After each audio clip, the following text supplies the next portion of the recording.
गांव की लंबी चुड़ैल। एक शहर में शीना नाम की एक लड़की रहती थी। शीना बचपन से ही काफी लंबी थी। सब उसकी लंबाई का मजाक उड़ाते थे। कोई उसे गन्ने का पेड़ बोलता तो कोई उसे खंभा। हमेशा बेचारी का मजाक ही बनता रहता था, पर वो उस बात को दिल पर नहीं लगाती थी। जब शीना बड़ी हो जाती है तो उसके घर वाले उसके लिए लड़का ढूंढते हैं। उसके घर वालों को उसके लिए लड़का ढूंढने में बड़ी ही दिक्कतें आती हैं। हर कोई शीना की लंबाई की वजह से उसे मना कर देता था। शीना को अब अपनी लंबाई की वजह से काफी चिढ़ होती है। मैंने कभी नहीं सोचा था कि मुझे ये सब भी झेलना पड़ेगा। अरे क्या हुआ जो मैं ज्यादा लंबी हूँ तो? अब भगवान ने मुझे ऐसा बनाया है तो उसमें मैं क्या कर सकती हूँ। शीना एक काफी बड़े ऑफिस में अच्छी जॉब करती थी। एक दिन उस ऑफिस में एक नई ज्वाइनिंग होती है।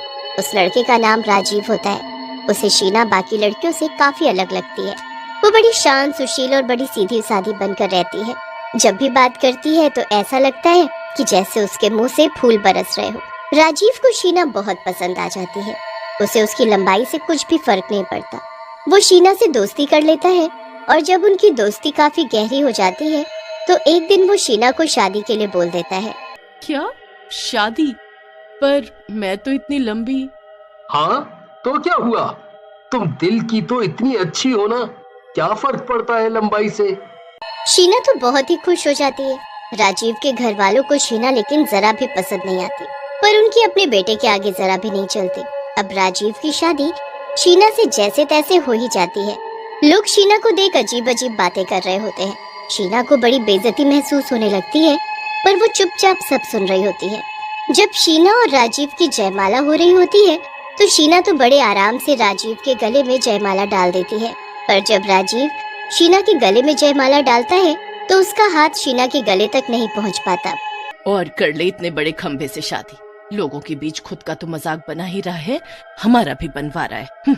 हाँ माँ, सच में जाने किससे शादी कर रहा है। शीना उनकी बातें सुन लेती है और राजीव के आगे सर झुका देती है।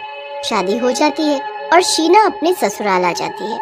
अब उसको वहाँ काफी बातें सुननी पड़ती हैं और काफी कठिनाइयों का सामना भी करना पड़ता है। शीना जिस पलंग पर सोती है वो उसके हिसाब से बहुत छोटा होता है। शीना पूरी रात वहाँ सो नहीं पाती। उसके बाद जब मुंह दिखाई के लिए अगले दिन औरतें आती हैं तो हर कोई शीना को देख कुछ न कुछ बोलने लगती है। शीना बाद में कमरे में जाकर खूब रोती है। जब राजीव घर आता है तो वो राजीव के सामने भी रोते रोते सारी बात बताने लगती है। अरे बोलने दो जिसे जो बोलना है, मेरे लिए तुम सबसे स्पेशल हो बस, और तुम मेरे अलावा किसी की बातों पर ध्यान मत दिया करो। बस इसी बात से तो मैं खुश हूँ कि तुम इतने अच्छे हो।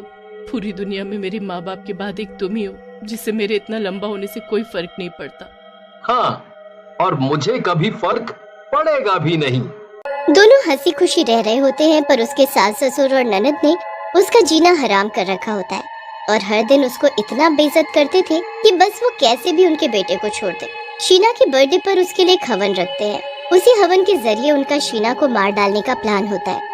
हवन के बाद जो हवन की आग होती है वो उसकी सास शीना को अपने कमरे में रखने को कहती है। इसे अपने कमरे में ही रख ले, उससे तेरे कमरे की अच्छे से शुद्धि हो जाएगी। ठीक है सासू माँ।